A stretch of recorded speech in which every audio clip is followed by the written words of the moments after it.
ॐ नमः सिद्धेभ्यः नमो अरिहन्ताणम् नमो सिद्धाणं नमो आर्याणम् नमो वज्रायाणम्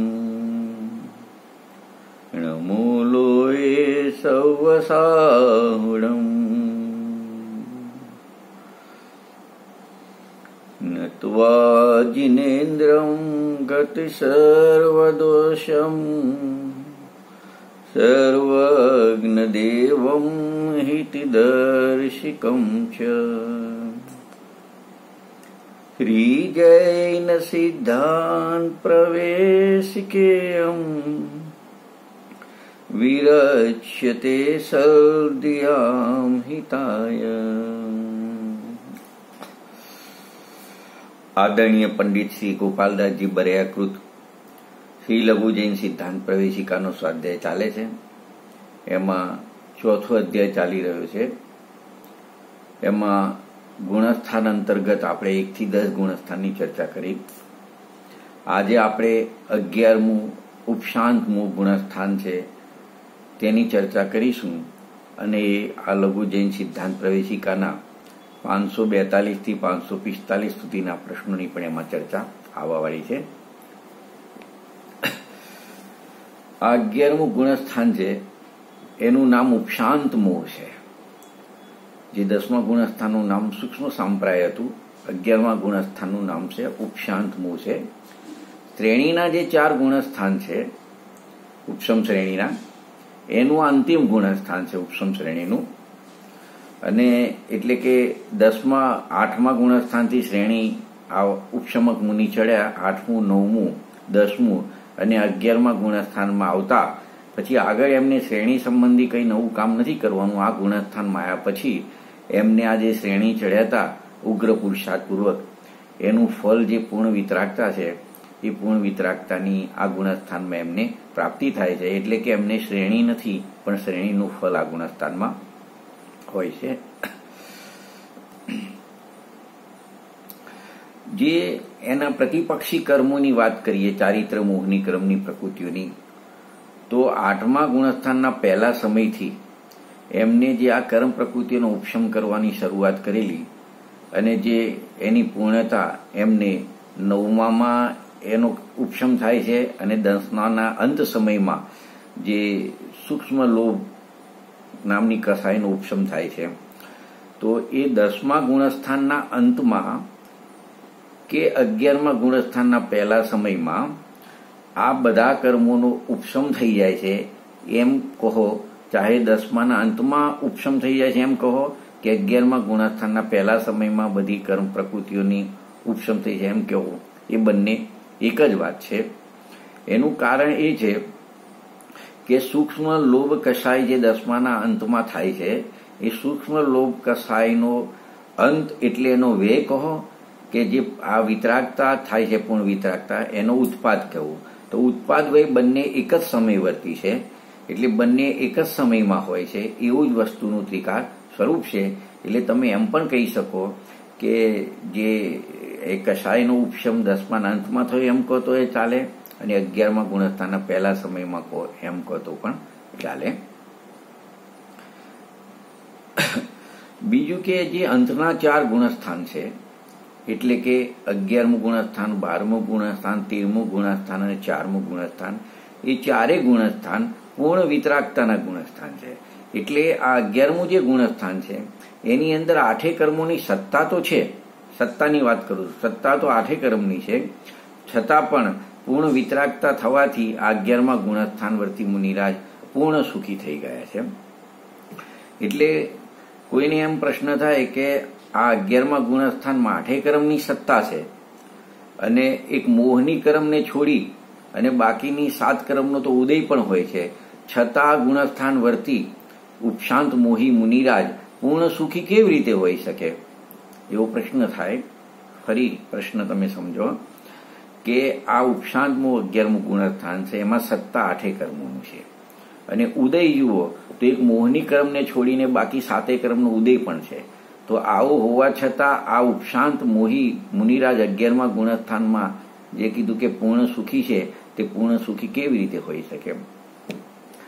તો જો એનો ઉત્તર આપણે એ રીતે સમજી શકીએ કે સુખનું હોવું, સુખનું ના હોવું અથવા દુઃખનું હોવું એનું મૂળ કારણ એક મોહ પરિણામ છે. અને ઉપશાંત મોહી મુનિરાજને મોહનો પૂર્ણપણે ઉપશમ થઈ ગયો છે, એટલે એમને રંશ માત્ર પણ એમને મોહનું પરિણામ આ ગુણસ્થાનમાં હોતું નથી, તેથી એમને કોઈ દુઃખ હોતું નથી, એ પૂર્ણ સુખી છે. એક વાત સમજો કે મોહના કારણે દુઃખ થાય છે અથવા સુખ હોતું નથી, પણ મોહનું પરિણામ એમને હોતું જ નથી, કારણ કે નિમિત્તમાં જુઓ તો મોહની કર્મનો સંપૂર્ણપણે શું છે? ઉપશમ છે, એટલે એમને કોઈ મોહનું પરિણામ પણ હોતું નથી, માટે એમને આ ગુણસ્થાનમાં બિલકુલ દુઃખ નથી હોતું, એટલે પૂર્ણ સુખી હોય છે. બીજું કારણ એ પણ એ અલગ રીતે પણ એને સમજી શકીએ. બીજું કારણ સુખનું, પૂર્ણ સુખનું કારણ કે જે સત્તામાં રહેલા કર્મો હોય એનો વર્તમાનમાં જે ભાવ હોય સુખ ને દુઃખનો, એની સાથે સત્તામાં રહેલા કર્મોનો કોઈ સંબંધ હોતો નથી. અને જે દુઃખનું કારણ જે મોહની કર્મ છે એનો ઉદય નથી, એની તો સત્તા છે, તો એ સત્તામાં પડેલું મોહની કર્મ માટીના ઢેફા જેવું છે કે એનામાં કોઈ શક્તિ હોતી નથી સુખ દુઃખ આપવાની, કારણ કે એ મોહની કર્મ સત્તામાં પડ્યું છે, એ ઉપશમ થયેલું છે, દબાયેલું છે. અને એટલા માટે તો આ ગુણસ્થાનનું નામ જ ઉપશાંત મોહ જેનો ઉપશાંત એટલે શાંત થઈ ગયો છે, દબાઈ ગયો છે, એવું નામ પણ આ ગુણસ્થાનનું એના કારણે પડેલું છે. પણ આમાં એક વાત બીજી એ પણ છે કે અંતર્મુહૂર્ત જે કાળ છે આ ગુણસ્થાનનો એ પૂરો થઈ જાય તો ચારિત્ર મોહની કર્મનો ઉદય સ્વયં પોતાની યોગ્યતાથી થાય છે, અને એ વખતે એને મોહના પરિણામ પણ એ જીવને થાય, અને પછી દુઃખ થાય એ વાત અલગ છે. પણ જેટલા સમય સુધી મુનિરાજ ઉપશાંત મોહી છે, એટલે કે મોહનો ઉપશાંત થયેલો છે, એટલો સમય સુધી એ વિતરાગી છે, અને વિતરાગી હોવાના કારણે, પૂર્ણ વિતરાગતાના કારણે એવું પૂર્ણ સુખી છે. ત્રીજું આપણે એક બીજી રીતે પણ વિચાર કરી શકીએ આપણે કે જે ગાત્યા કર્મમાં 4 કર્મોમાં આપણે મોહની કર્મની વાત કરીએ ઉપશમ થયેલું છે, તો બાકીના 3 ગાત્યા કર્મ છે જ્ઞાનાવરની, દર્શનાવરની ને અંતરા, એ 3 કર્મનો ઉદય છે. તો જો ઉદય છે એ 3 કર્મ, તો એ 3 કર્મનો સંબંધ સુખ દુઃખ સાથે નથી, સુખ દુઃખ સાથે માત્ર મોહની ક્રમનો સંબંધ છે. તો એ 3 કર્મથી શું થાય છે કે એ 3 કર્મના ઉદયમાં આ જીવ અલ્પ જ્ઞાની કહેવાય છે. જ્યાં સુધી જેટલો કર્મનો ઉદય છે એટલો જ્ઞાનનો અભાવ છે, તો એને અલ્પ જ્ઞાની કહેવાય છે. માટે અનંત સુખી નથી થતા, કારણ કે કેવળ જ્ઞાન થતા અનંત સુખની પ્રાપ્તિ થાય છે. તો અનંત સુખ નથી, પણ જેટલા કાળ સુધી આ મોહનીના પરિણામનો ઉદય નથી અથવા ઉપશમ છે, એટલા કાળ સુધી એ પૂર્ણ સુખી તો રહે છે. એમને આ રીતે પણ આપણે સમજી શકીએ છીએ. હવે લઘુજૈન સિદ્ધાંત પ્રવેશિકાની આપણે વાત કરીએ તો એમાં 542 નંબરનો પ્રશ્ન છે. એમાં એમ પૂછ્યું છે કે 11મા ગુણસ્થાનનું સ્વરૂપ શું છે? તો એનો ઉત્તર આપણને આચાર્ય શ્રી નેમિચંદ્ર દેવે ગોમઠસાર જીવકાંડની 61 નંબરની ગાથામાં સમજાવ્યું છે, અને એમને એ સમજાવવા માટે 11મા ગુણસ્થાનની, ઉપશાંતમો ગુણસ્થાનની પરિભાષા એમને આપી છે. તો જે એમને પરિભાષા એ પ્રમાણે આપેલી છે કે નિર્મલી ફલ સહિત, ફલ એટલે આપણને જે કર્મનું ફલ મળે એ ફલની વાત નથી. નિર્મલી ફલ એટલે એક વનસ્પતિનું બીજ આવે, ફલ એટલે એનું બીજ. જેમ વૃક્ષ ઉપર ફલ આવે, જેમ આંબાના વૃક્ષ ઉપર ફલ આવ્યું એટલે કેરી આવી, એમાં નિર્મલી નામની એક વનસ્પતિ છે, એનું જે બીજ છે એ બીજ આ જલને નિર્મલ કરવાનું કામ કરે છે. એટલે એમ લખ્યું કે નિર્મલી ફલ સહિત સ્વચ્છ જલના સમાન. નિર્મલી ફલ સહિત સ્વચ્છ જલના સમાન, અથવા બીજી રીતે એને સમજાવ્યું છે કે શરદ કાળના સરોવરના જલ સમાન. જે શરદ કાળ, શરદ ઋતુ આવે એ વખતે સરોવરનું પાણી એકદમ નિર્મલ હોય છે. એટલે 2 ઉપમાઓ આપી અથવા 2 પ્રકારના ઉદાહરણો આપ્યા. એક તો નિર્મલી ફલ સહિત સ્વચ્છ જલની સમાન, અથવા શરદકાળના સરોવરના જલ સમાન. શું છે કે સર્વ મોહ ઉપશમ થયેલો છે, તો એ સમયે સર્વ મોહના ઉપશમ સમયે વ્યક્ત થવાવાળી પૂર્ણ વિતરાગ દશાને ઉપશાંત ગુણસ્થાન કહેવામાં આવે છે. આ રીતે સમજાવ્યું છે.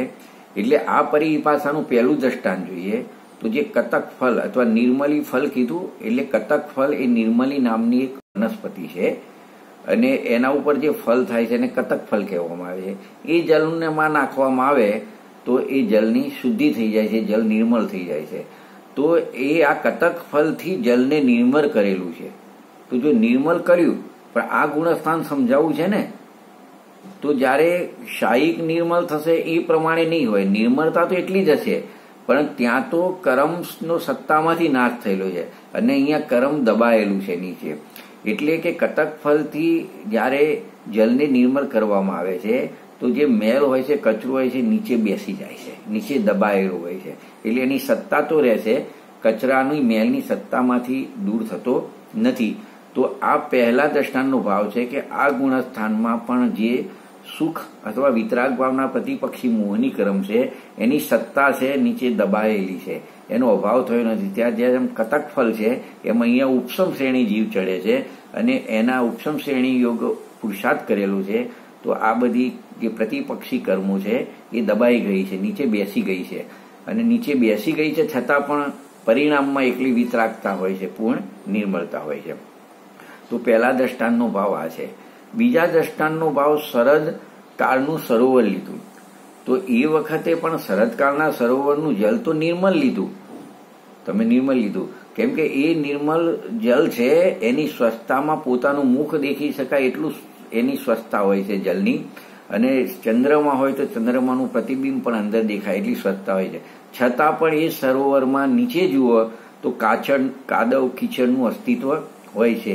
એવી જ રીતે આ ગુણસ્થાનમાં પણ એકલી વિતરાગતા છે પણ છતાંય જે પ્રતિપક્ષી જે કર્મો છે અથવા મેલ છે, મલિનતા છે એ દબાયેલી છે. એટલે બીજા દ્રષ્ટાંતના ભાવ પ્રમાણે સમજીએ તો વર્તમાન કાળમાં આ ગુણસ્થાન છે તે પૂર્ણ વિતરાગ ભાવ છે, પૂર્ણ નિર્મળ છે. છતાંય એક યથાયોગ અંતર મુહૂર્ત કાળ પૂરો થાય પછી આ જીવને પોતાના પૂર્વ સંસ્કારવશ અથવા પોતાના અપરાધથી આ ગુણસ્થાનનો કાળ પૂરો થયો એટલે અથવા તો આયુક્ષય થઈ જાય તો પછી આ મુનિરાજને રાગાદી પરિણામ પ્રગટ થઈ જાય છે. એટલે એનો અર્થ એ થયો કે આ ગુણસ્થાનમાં જે ચારિત્ર મોહની ક્રમની 21 પ્રકૃતિઓ છે એનું અંતઃકર્મ ઉપશમ થયેલું છે એમ કહેવામાં આવે, એનો ક્ષય થયેલો નથી.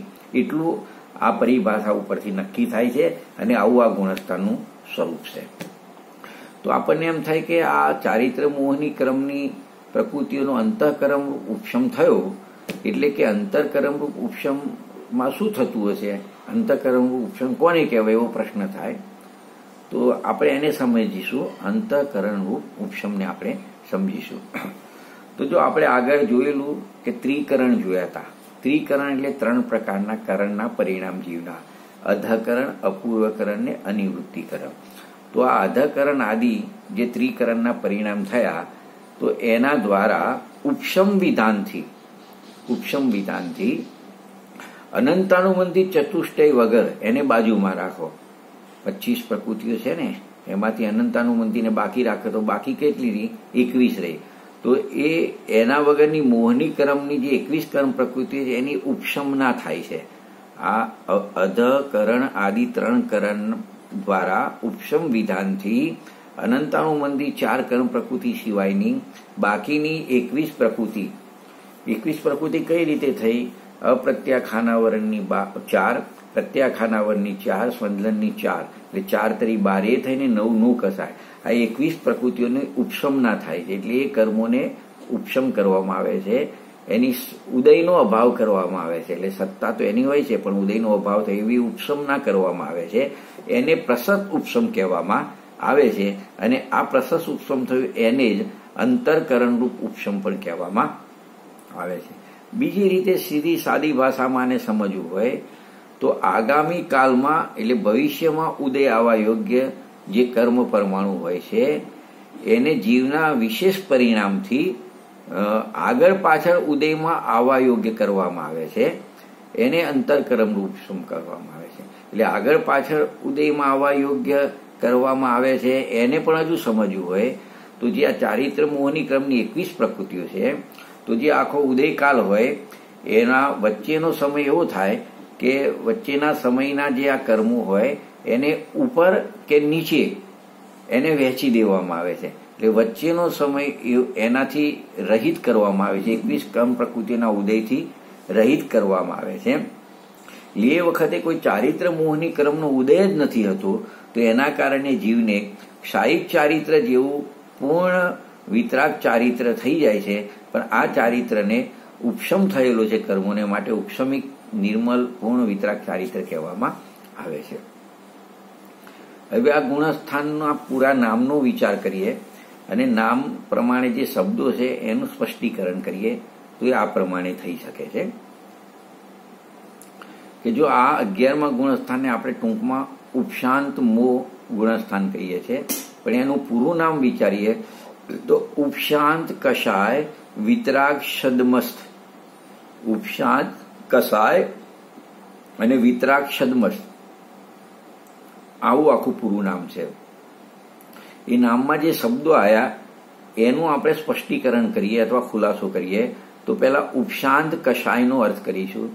તો ઉપશાંત કષાય એટલે દબાયેલો કષાય, શાંત થયેલો કષાય, જે ઉદયમાં નથી આવતો એવો, એ ઉપશાંત કષાય એટલે દબાયેલો કષાય. પછી વિતરાગ છદ્મસ્થ 2 શબ્દો રહ્યા. તો વિતરાગ, છદ અને મસ્ત એવા 3 ભાગ આપણે પાડીશું એના. તો પહેલા વિતરાગનો અર્થ કરીશું કે વર્તમાન કાળમાં સર્વ પ્રકારના રાગાદી રહિત ભાવ એ વિતરાગ ભાવ છે. હવે છદ મસ્ત, તો છદ્મનો અર્થ કરીશું, છદ્મ. પછી સ્થનો અર્થ કરીશું. તો છદ્મમાં શું લઈશું આપણે કે અલ્પ જ્ઞાન લઈશું, અલ્પ દર્શન લઈશું. એટલે જ્ઞાનાવરણ દર્શનાવરણના સદભાવમાં, એનો સદભાવ તો છે, એવું નથી કે એનો ઉદય નથી, એનો સદભાવ છે. એ વખતે જે જીવને વિદ્યમાન એટલે પ્રગટ અલ્પ જ્ઞાન ને અલ્પ દર્શનની દશા હોય છે એને છદ્મ કહેવામાં આવે છે.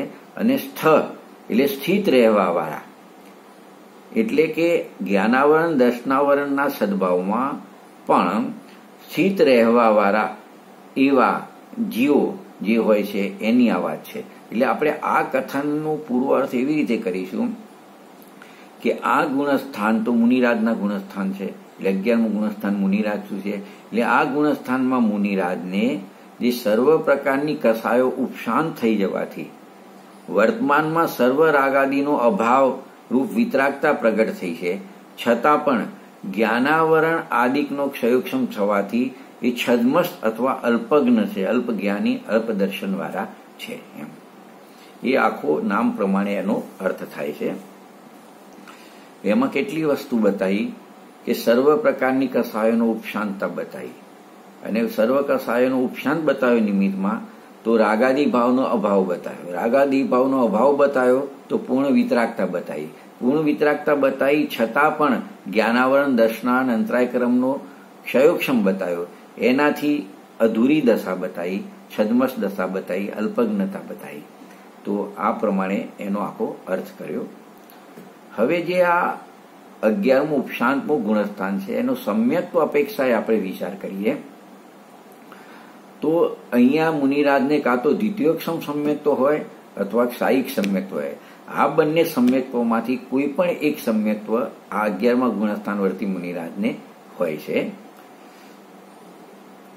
હવે એમને કોઈ પણ સમ્યક્ત્વ હોય, દ્વિતીયોક્ષમ સમ્યક્ત્વ હોય કે ક્ષાયિક સમ્યક્ત્વ હોય, પણ એના કારણે આ ઉપશાંતમું ગુણસ્થાનમાં એના સામાન્ય સ્વરૂપમાં અથવા તો એમના સુખમાં કોઈ પણ પ્રકારનો ફરક પડતો નથી, બેમાંથી કોઈ પણ સમ્યક્ત્વ હોય.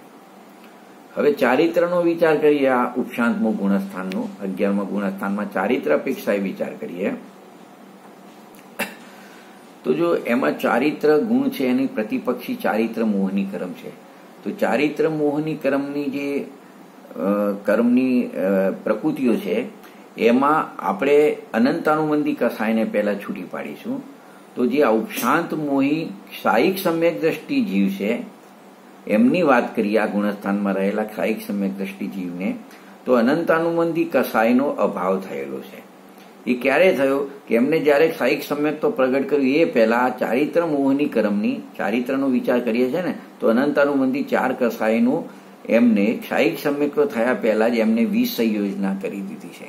પછી વિસંયોજના એટલે શું એ જોઈએ છે, પણ અત્યારે આપણે જે 25 પ્રકૃતિઓ છે ચારિત્ર મોહની ક્રમની, એમાંથી આપણે જે અનંતાનુબંધી 4 પ્રકૃતિઓની તો ક્ષાયિક સમ્યક્ત્વ થયું એ પહેલા એમને શું થયું છે, વિસંયોજન થયેલું છે. એક વાત. બીજું, જો આ ઉપશાંતમોહી ગુણસ્થાનવર્તી મુનિરાજ દ્વિતીયોક્ષમ સમ્યક્ત્વ ધારી છે, એમને દ્વિતીયોક્ષમ સમ્યક્ત્વ છે, તો જ્યારે એમને ઉપશમ શ્રેણીની શરૂઆત કરી એ પૂર્વે સાતિશય અપ્રમત અવસ્થામાં, એટલે કે 7મા ગુણસ્થાનમાં 2 ભેદ હતા, સ્વસ્થાન અપ્રમત સંયત અને સાતિશય અપ્રમત સંયત. તો એ સાતિશય અપ્રમત ગુણસ્થાનવર્તી મુનિરાજ શ્રેણીની તૈયારી કરે છે. તો એમને એ અવસ્થામાં જ એમને આ કસાયોનું ઉપશમ સમ્યક્ત્વ જે એમને હતું, ઔક્ષમિક સમ્યક્ત્વ હતું, તો એ એમનું દ્વિતીયોક્ષમ સમ્યક્ત્વ એમને પ્રગટ થઈ જાય છે. એટલે કે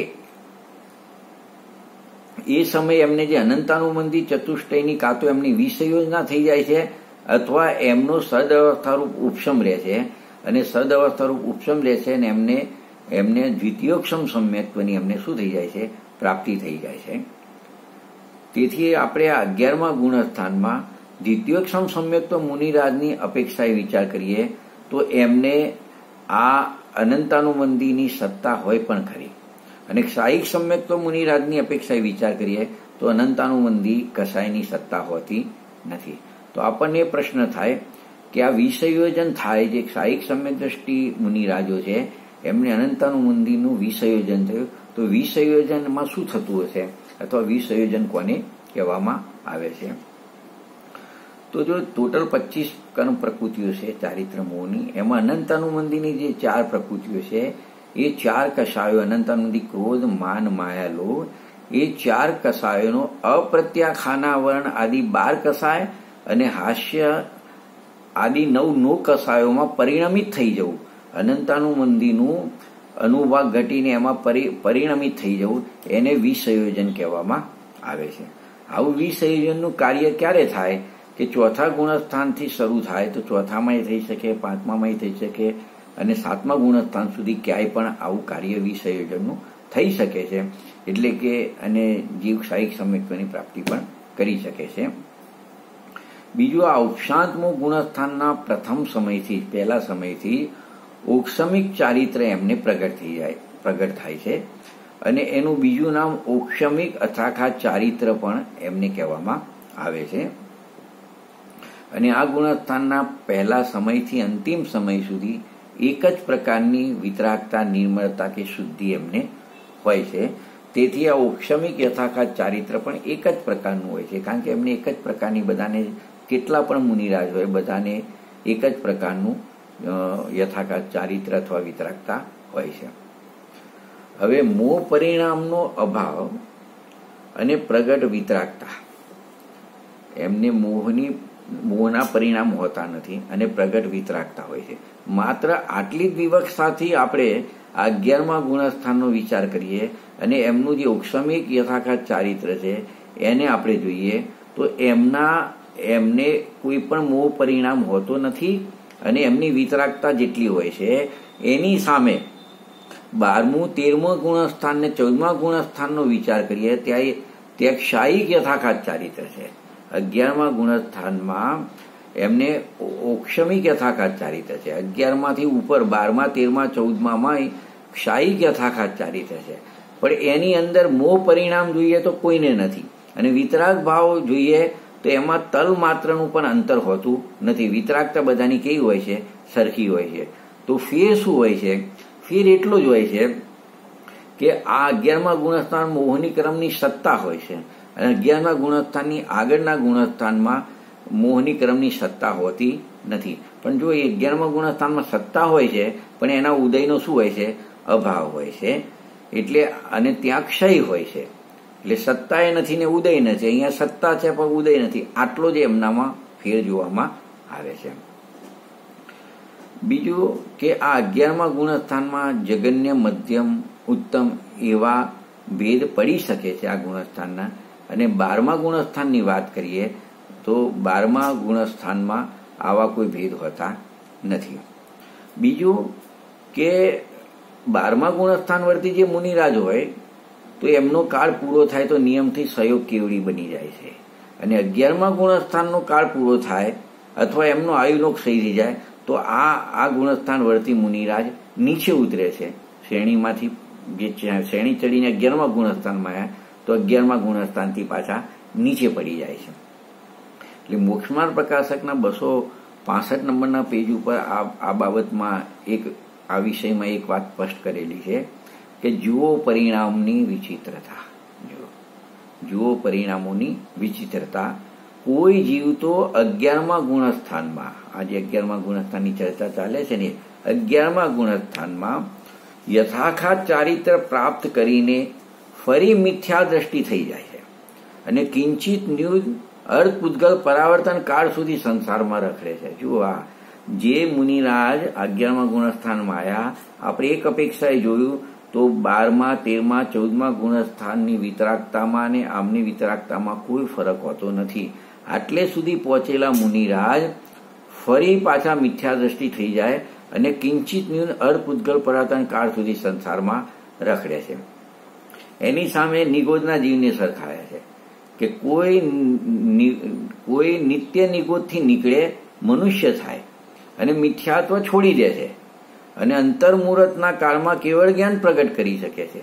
તો આવો ફરક ક્યાં પડ્યો કે બંનેના પરિણામથી, કે પેલાને પૂર્ણ વિતરાગ દશાથી 11મા ગુણસ્થાનવાળા મુનિરાજને પણ એમના પરિણામ બદલાઈ ગયા તો પાછા મિથ્યાત્વમાં આવી ગયા અને અર્ધપૂતગલ પરાવર્તન સુધી એમનો સંસારમાં રખડવું થયું.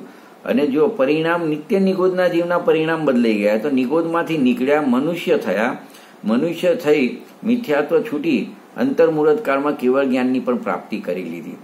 આના ઉપરથી એ બોધ આપણે લેવાનું છે કે આવું જાણી પોતાના પરિણામ બગાડવાનો ભય રાખવો અને પોતાના પરિણામ સુધારવાનો શું કરવો, ઉપાય કરવો. એટલે આ બધું જીવના પરિણામ ઉપર આધાર બધો હોય છે. તો આ પ્રમાણે આપણે 11મા ગુણસ્થાનના ચારિત્રની અપેક્ષાએ પણ આપણે યથાખાત ચારિત્ર હોય છે એની પણ આપણે ચર્ચા કરી. હવે તો કાલ અપેક્ષાએ વિચાર કરીએ તો જગન્ય કાળ, 11મા ગુણસ્થાનનો જગન્ય કાળ કેવી રીતે હોય છે. તો કોઈ મુનિરાજ 10મા ગુણસ્થાનથી પોતાની વિતરાગતાને ઉત્તરોત્તર વધારતા 11મા ગુણસ્થાનમાં આવ્યા, ઉપશાંતમો ગુણસ્થાનમાં એમને પ્રવેશ કર્યો અને અહીં આવ્યા પછી માત્ર એક સમય આ ઉપશાંતમો ગુણસ્થાનમાં એક સમય થયો. એ વખતે એમને ઉપશમ યથાખાત ચારિત્ર પ્રગટ થઈ ગયું, એમની પૂર્ણ વિતરાગી દશા પણ આવી ગયા, પૂર્ણ સુખી જીવન પણ એમનું એટલા સમયનું વ્યતીત થઈ ગયું. એક સમય એટલું બધું જ એક સાથે એક જ સમયમાં હોય. પણ જો એમને એક સમય થયો અને મનુષ્ય આયુનો ક્ષય થઈ ગયો તો પછી એમનું મરણ થઈ જાય છે અને મરણની અપેક્ષાએ આવી સ્થિતિમાં આ ઉપશાંત ગુણસ્થાનનો જગન્ય કાળ એક સમય ઘટિત થઈ જાય છે. ઉત્કૃષ્ટ કાળની વિચાર કરીએ તો જો કોઈ મુનિરાજ 11મા ગુણસ્થાનમાં આવ્યા અને પૂરો સમય અહીંયા 11મા ગુણસ્થાનમાં રહે તો એનો યથાયોગ એક અંતર્મુહૂર્ત કાળ છે. તો એક અંતર્મુહૂર્ત કાળ સુધી આ ગુણસ્થાનમાં રહી શકે છે. અને મધ્યમ કાળનો વિચાર કરીએ તો મરણની અપેક્ષાએ જગન્યકાળ એક સમય હતો અને એમનો ઉત્કૃષ્ટ કાળ જે યથાયોગ અંતર્મુહૂર્તનો કાળ હતો એની વચ્ચેના 2 સમય, 3 સમય, 4 સમય આદિ જેટલા પણ ભેદો થાય એ બધું એમનું મધ્યમ કાળ કહેવામાં આવે છે. હવે આપણે આ ગુણસ્થાનના ગમનાગમનનો વિચાર કરીએ તો પહેલા ગમનનો વિચાર કરીશું કે 11મા ગુણસ્થાનમાંથી એમનું ગમન ક્યાં થાય. તો પહેલા એના વિશે થોડું સમજીએ કે આ 11મા ગુણસ્થાન છે. 11મું ગુણસ્થાન એ ઉપસમ શ્રેણીનું અંતિમ ગુણસ્થાન છે. એટલે 11મા ગુણસ્થાનથી ઉપરના ગુણસ્થાનમાં એમનું ગમન નહીં થાય, કારણ કે શ્રેણી જે ચડેલા ઉપસમ શ્રેણી 8મું, 9મું, 10મું અને 11માં આવ્યા, 4 ગુણસ્થાન છે શ્રેણીના, ઉપસમ શ્રેણીના 4. તો હવે 11માં આવી ગયા, એટલે હવે 11માંથી ઉપર 12મા ગુણસ્થાનમાં કે એનાથી ઉપરના કોઈ ગુણસ્થાનમાં મુનિરાજનું ગમન થશે નહીં. બીજું કે આ ગુણસ્થાનમાં આ જીવ આવ્યા તો ખરા, પણ યથાયોગ અંતર્મુહૂર્ત કાળ જે એમનો સમય છે ત્યાં સુધી એ પૂર્ણ વિતરાગીને પૂર્ણ સુખી જ રહે છે, એટલું આમાં છે. પણ આનાથી આગળ જઈ શકતા નથી. હવે સમજો કે 11મા ગુણસ્થાનમાં આવ્યા પછી શું થાય, તો પછી એમનું ગમન થાય, તો ગમન નીચે ઉપસમક સૂક્ષ્મ સાંપ્રાય ગુણસ્થાનમાં એમનું ગમન થાય છે. અને પછી નિયમથી કે 10મા ગુણસ્થાનમાં 11મામાંથી, તો 10મામાંથી 9મામાં, 9મામાંથી 8મા, 8મામાંથી 7મા ને 7મામાંથી 6ઠા ગુણસ્થાનમાં આમ ક્રમપૂર્વક નીચે ગુણસ્થાન ઉતરતા જાય છે. પણ એવું ના બને કે 11મા ગુણસ્થાનમાંથી સીધા નીચે 6ઠામાં જતા રહે કે 4થામાં જતા રહે કે પહેલા ગુણસ્થાનમાં જતા રહે, એવું થતું નથી. એનો મતલબ એવો થયો કે 11મા ગુણસ્થાનમાં જે ચડ્યા એ નીચેથી, તો જે ક્રમમાં ચડ્યા અને કર્મોની ઉપશમ કરતા કરતા કરતા કરતા 11મા ગુણસ્થાનમાં આવીને બધા કર્મોનો ઉપશમ થઈ ગયો, તો એ જ રીતે એ ઉતરતા હોય તો એ 11મા ગુણસ્થાનમાંથી પાછા નીચે જાય ઉતરતા ઉતરતા, એ જ રીતે એ જ ક્રમથી ઉતરે છે અને એ જ કર્મોનો ઉદય પણ એમને ઉદયણા થાય છે અને એ જ ક્રમથી એ નીચે ગુણસ્થાન ઉતરે છે. તો 6ઠા ગુણસ્થાન સુધી તો ક્રમથી ઉતરે છે. 6ઠા ગુણસ્થાનમાં આવ્યા પછી એ કોઈ પણ ગુણસ્થાનમાં એમનું ગમન થઈ શકે છે.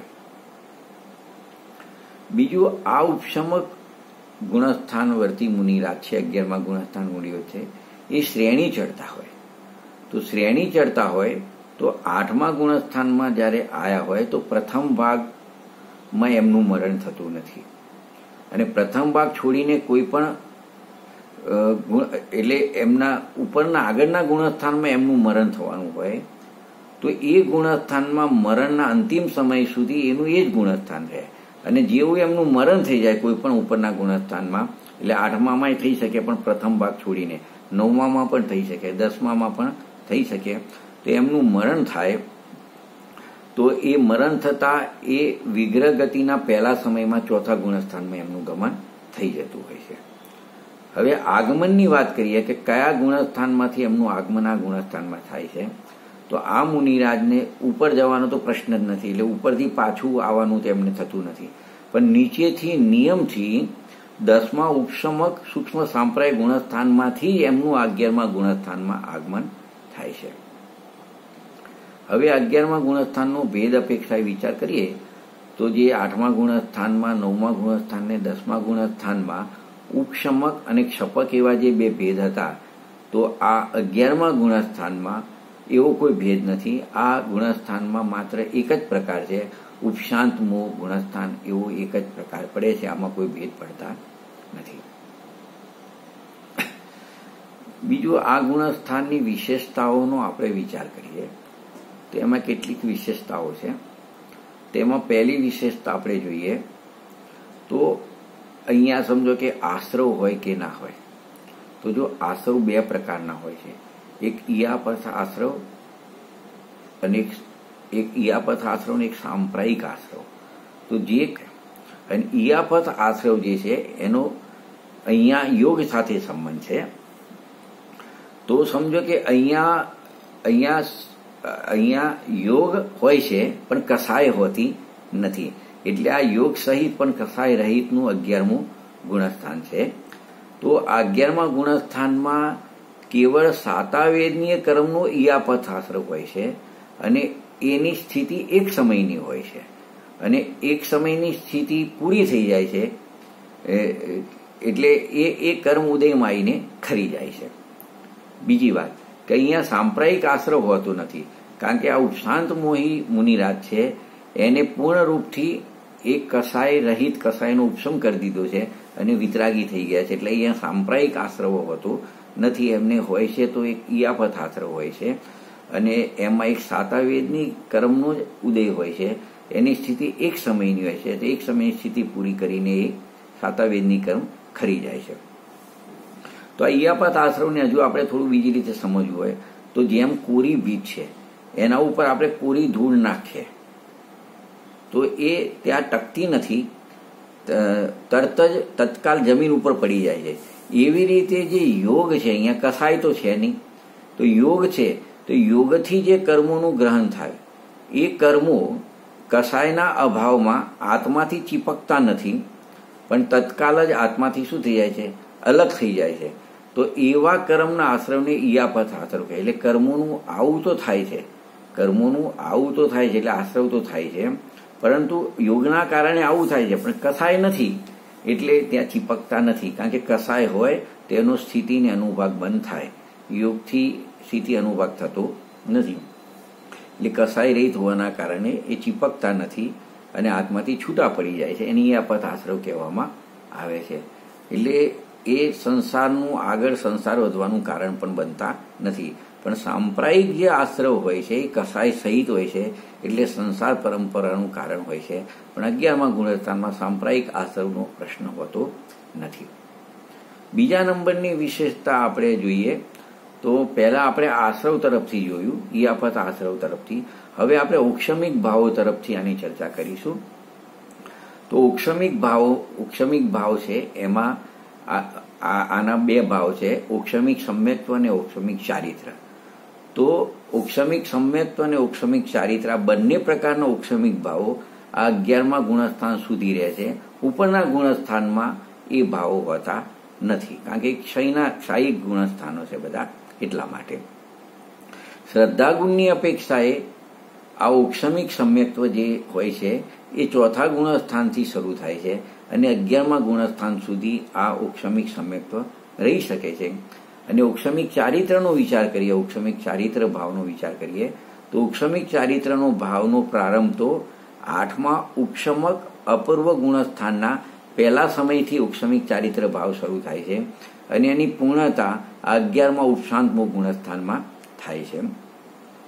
એટલે 11મા ગુણસ્થાનમાં અહીંયા ઔક્ષમિક ચારિત્ર ભાવ પૂર્ણ થઈ ગયો અને 11મા ગુણસ્થાનની ઉપરના ગુણસ્થાન છે 12મું, 13મું, 14મું, એ ગુણસ્થાનમાં આ ઔક્ષમિક ભાવોનો કોઈ અવકાશ હોતો નથી.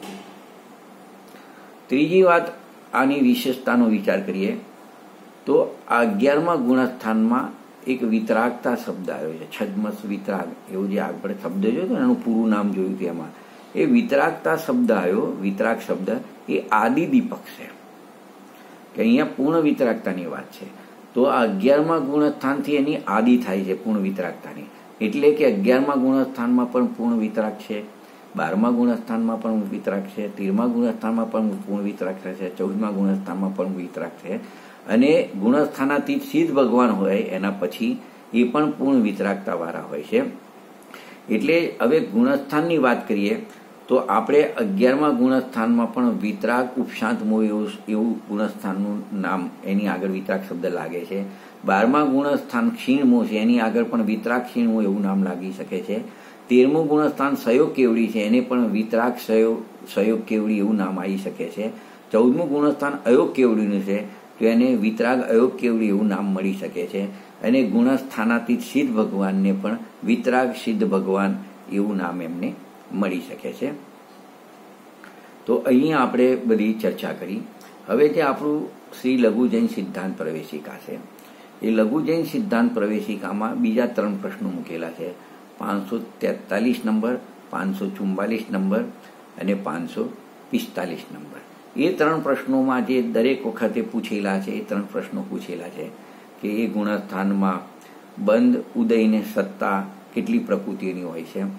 તો અહીંયા પણ આમાં એક કોમન પ્રશ્ન છે કે 11મા ઉપશાંતમુખ ગુણસ્થાનમાં કેટલી પ્રકૃતિઓનો બંધ હોય છે, કેટલી પ્રકૃતિઓનો ઉદય હોય છે અને કેટલી પ્રકૃતિઓની સત્તા હોય છે. તો એનો આપણે ઉત્તર જોઈશું. તો આ 11મા ઉપશાંતમુખ ગુણસ્થાનમાં માત્ર ને માત્ર એક સાતાવેદની કર્મ પ્રકૃતિઓનો જ બંધ થાય છે, બીજી કોઈ પ્રકૃતિઓનો બંધ થતો નથી. અને આપણે ઉદયની વાત કરીએ આ 11મા ગુણસ્થાનમાં તો 59 પ્રકૃતિઓનો ઉદય હોય છે. અને હવે સત્તાની વાત કરીએ આ 11મા ગુણસ્થાનમાં કેટલી પ્રકૃતિઓની સત્તા હોય છે. તો 11મા ગુણસ્થાનમાં પણ આપણે જોઈએ તો 9મું ગુણસ્થાન અને જે 10મું ગુણસ્થાનની જેમ જ અહીંયા દ્વિતીયોક્ષમ સમ્યક દ્રષ્ટિ અને સાહિક સમ્યક દ્રષ્ટિ બે પ્રકારના જીવો અહીંયા આવી શકે છે 11મા ગુણસ્થાનમાં. તો જે દ્વિતીયોક્ષમ સમ્યક દ્રષ્ટિ જીવ હોય એને 142 કર્મ પ્રકૃતિઓની સત્તા હોય છે, અને સાહિક સમ્યક દ્રષ્ટિ મુનિરાજ હોય છે આની અંદર, તો એમને 139 પ્રકૃતિઓની સત્તા હોય છે. તો આ રીતે આપણે આ ઉપશાંત મોહ 11મા ગુણસ્થાનનું વર્ણન આપણે પૂરું કર્યું. હવે આગળના ગુણસ્થાનની ચર્ચા આપણે બીજા સ્વાધ્યાયમાં કરીશું. અહીં આપણે વિરામ લઈએ છીએ. જય જિનેન્દ્ર.